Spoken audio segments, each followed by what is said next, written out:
Jangan lupa subscribe, like, komen, dan aktifkan lonceng notifikasinya.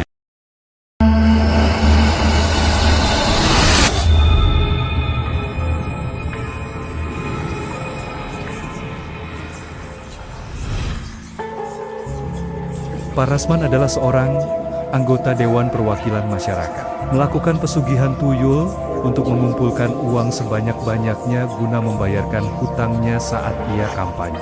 Pesugihan tuyul ini tanpa ritual menyusui, seperti umumnya pesugihan tuyul yang lainnya. Ia menyebarkan uang di sembarang tempat. Nah, siapa yang menemukan uang itu, maka ialah yang menjadi tumbalnya.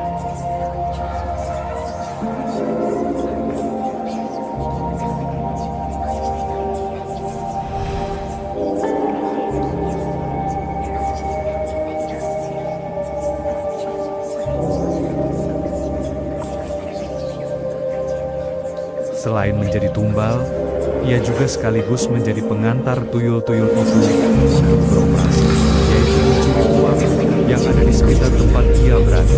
Semakin lama ia menjadi agen pengantar tuyul, selama itu pula masa hidupnya digerogoti sang tuyul, sampai ia mengalami sakit yang sangat parah. Tumben. Bahkan kematian. Ada apa nih? Gimana? Kerjaan lancar? Lancar-lancar aja sih, Pak. Ini, Pak, kayaknya saya kerepotan deh. Gimana kalau divisi instalasi ditambah 1 orang lagi buat bantu-bantu mobilisasi lapangan?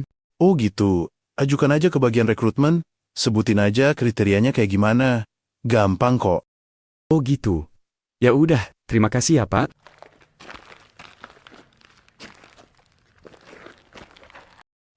Tolong panggilin si Seno ya. Iya, Pak. Kenalin, saya Kasum. Kita komunikasinya nyantai aja ya. Gak usah terlalu formal deh. Iya bang, saya Hardi, lengkapnya Suhardi. Nah, mulai sekarang, lu bantu-bantu gua ya. Semoga kita bisa kerja sama dengan baik ya. Iya bang, siap.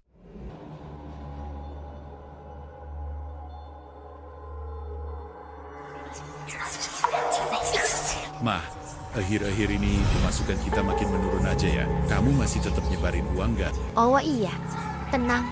Mama udah nemu lokasi yang tepat. Lokasi yang tepat buat nyari tumbal lagi. Tapi Mama tetap ingatkan syaratnya. Pokoknya, pas ada orang yang ambil uang itu, jangan sampai ada orang lain yang lihat. Karena kata Sekuncen, kalau sampai ada yang lihat, maka kita yang jadi tumbalnya. Iya tahu, pokoknya aman.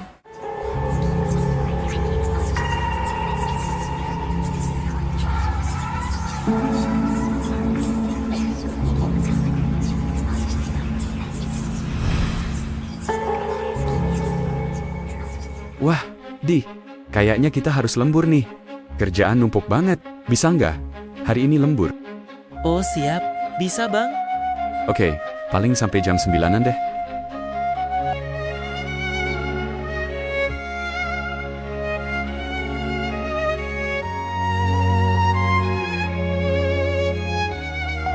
Saya pulang duluan ya bang. Lu bawa motor kan? Naik angkot bang. Motor dipakai bokap dulu sih. Hati-hati ya. Iya bang. Karena lembur sampai hampir jam 10, kemalaman deh tuh si Hardi. Udah jam segituan mah, udah nggak ada angkot lagi. Terpaksa jalan kaki. Pas jalan udah sepi, Hardi nemu uang tuh, langsung aja diambil. Dikantongin deh. Dia nggak sadar, pas uangnya diambil, ada sesosok makhluk yang nemplok di pundaknya. Apaan tuh? Lalu kalian, kecapean kali gua. Bodo amat ah. Ini uang siapa ya?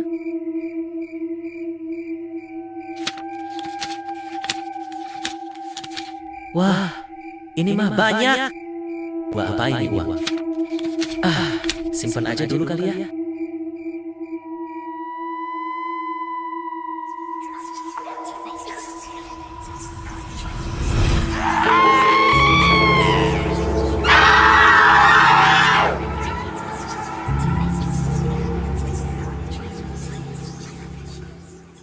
Coy, ini sumpah gua nggak ngerti. Uang kas kita hilang 200.000. Gue juga heran. Itu duit abis gue hitung rapi. Pas mau disetorin ke bank kurang 200, ya kepaksa gua nombok. Lah, kok bisa sama sih? Asli. Gua juga baru kehilangan 200. Kok aneh ya? Istri saya juga baru kehilangan tuh. Tapi cuma 100.000 sih. Masa iya sih ada tuyul keliaran di wilayah kita? Itu bukan mustahil. Tadi pagi sih saya sempat dengar desas-desus ibu-ibu. Tapi ini sih baru dugaan ya. Katanya sih si Hardi piara tuyul. Jangan sembarang nuduh, orang pelihara tuyul itu kan kaya. Sedangkan si Hardi, maaf nih, nggak kaya kan? Emang cirinya apa kalau dia pesugihan tuyul? Bapak tahu kan, adiknya si Husni yang masih umur 2 tahunan, Oh tahu lah, emang kenapa tuh? dia kan bisa ngelihat gituan. Sering dia bilang ke ibunya, katanya si Hardi ngegendong tuyul. Dia nyelewat tuh.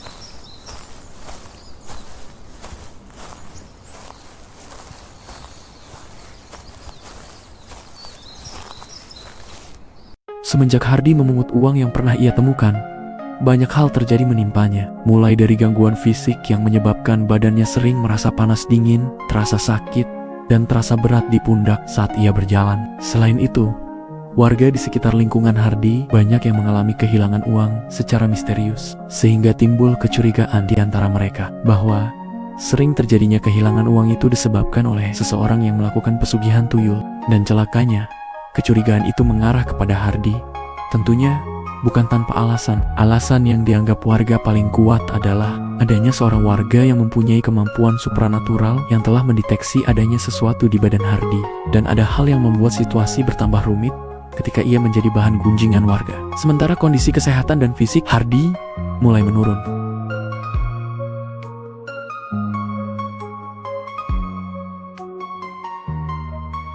Si Hardi kenapa ya? Udah berapa kali ditelepon, nggak diangkat terus.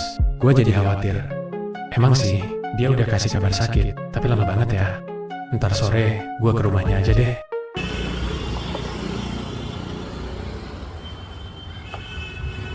Ini udah keterlaluan. Masa hampir tiap hari ada yang kehilangan uang? Apalagi kalau bukan kerjaan pemelihara tuyul. Makanya kita datengin aja rumah si Hardi. Kita bongkar, biar buktinya tambah kuat. Tapi Pak, kalau dipikir-pikir, biasanya pemelihara tuyul itu kaya loh. Iya juga Ini kan sih. kalau kita lihat kondisi keluarganya, biasa aja kan? Maksud saya, kita harus hati-hati juga.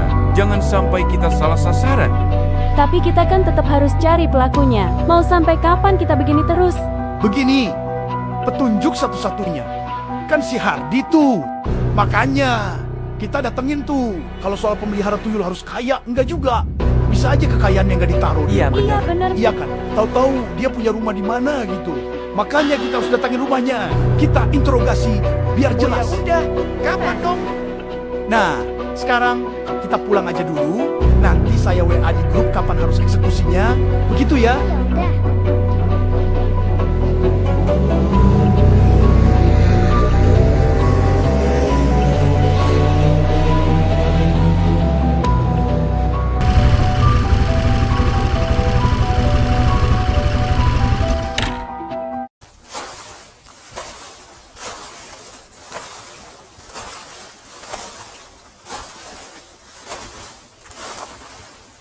Ya ampun Hardi, lu kenapa bisa sampai kayak gini?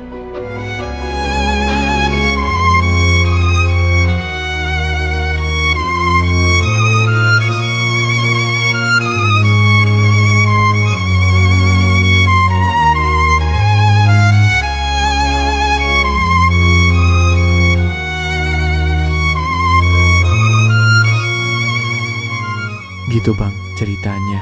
Udah coba ke dokter kan? Udah bulak-balik bang. Orang dibilang gak ada penyakitnya. Saya juga bingung bang.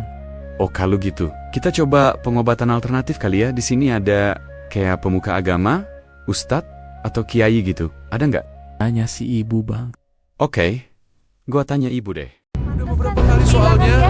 Ini nggak bisa kita diemin Ada aja. kali Woi, sekeluarga Hardi. yang udang kehilangan duit, biar jadi lumayan tuh. Hei Hardi, Seorang 100 keluar aja kamu. Hardi, Kita mau bicara nih.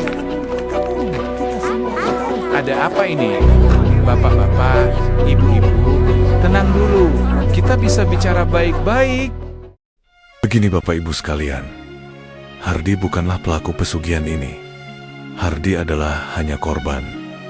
dia jadi tumbal karena udah ngambil uang yang dia temuin di jalan.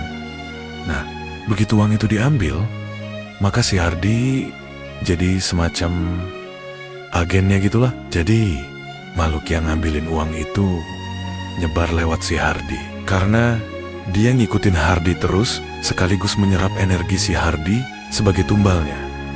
Pertanyaan kita adalah, siapa pelaku utamanya? Dialah yang menyebarkan uang-uang itu. Aduh, maafin ya, kita jadi ngerasa dosa sama Hardi. Maafin ya. Iya, maafin kami juga ya. Kami udah terlalu cepat ngambil kesimpulan. Dan ternyata Hardi malah jadi korbannya. Tapi sayangnya kita nggak bisa tahu siapa pelaku utamanya. Iya Bu, Hardi. Maafin ya. Kalau aja kita bisa nemuin pelakunya, kita akan bantu untuk menuntut balas. Bapak Ibu, kita tidak perlu melakukan itu. Yang harus kita lakukan adalah berdoa kepada Allah Subhanahu wa Ta'ala sambil kita mengaji bersama di tempat ini. Maka, insya Allah, Hardi bisa sembuh dan terhindar dari hal lain yang lebih memperburuk lagi. Dan satu yang harus diingat, siapapun jangan pernah mengambil, apalagi mempergunakannya, uang yang bertebaran di jalan. Sekian dari saya. Assalamualaikum warahmatullahi wabarakatuh. Setelah warga pada sadar bahwa Hardi bukan pelaku utama pesugihan tuyul, mereka pada minta maaf tuh. Nggak hanya minta maaf doang, abis itu pada bikin pengajian di rumah Hardi. Karena hanya dengan kuasa Tuhan, maka segala kekuatan makhluk gaib pasti akan hancur. Akhirnya, Hardi sembuh tuh. Tapi kesembuhan Hardi berpengaruh sama pelaku utama pesugihan, yaitu Pak Rasman dan istrinya. Mah, kayaknya persembahan tumbal kita ada yang gagal. Bahaya nih. Para tuyul itu nantinya bakal ngambil energi kita sebagai gantinya. Kita harus gimana? Iya, Pak. Kayaknya kita harus ke kunciannya lagi nih. Ingatkan perjanjian kita. Kalau salah satu tumbal kita gagal, kita nggak bisa lagi ngambil tumbal dengan cara menebar uang lagi. Bisa-bisa kita habis di hisapnya. Di malam berikutnya, mereka tiba di rumah kuncen pesugihan. Kalian telah 3 kali melakukan kegagalan menyetor tumbal. Kali ini, sesuai perjanjian, maka kalianlah yang akan menjadi tumbalnya. Kalian harus menyusui ke-7 tuyul yang kalian sepakati janji. Ki, masa nggak bisa bantu kita nih?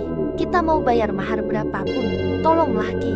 Nggak bisa. Itu perjanjian kalian, kan? Nggak ada cara lain, Ki. Itu risiko.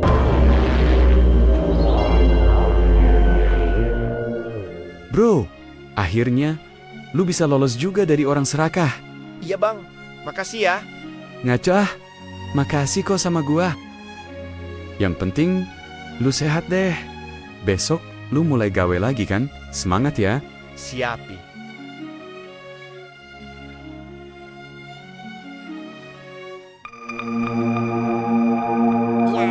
Pergi sana. Aku nggak mau nyusuin kamu. Akhirnya Pak Rasman dan istrinya harus menanggung akibat dari pesugihan tuyul itu. Karena gagal memberikan tumbalnya, maka istri Pak Rasman harus menyusui peliharaannya sampai seluruh energinya habis, sakit parah, dan akhirnya meninggal.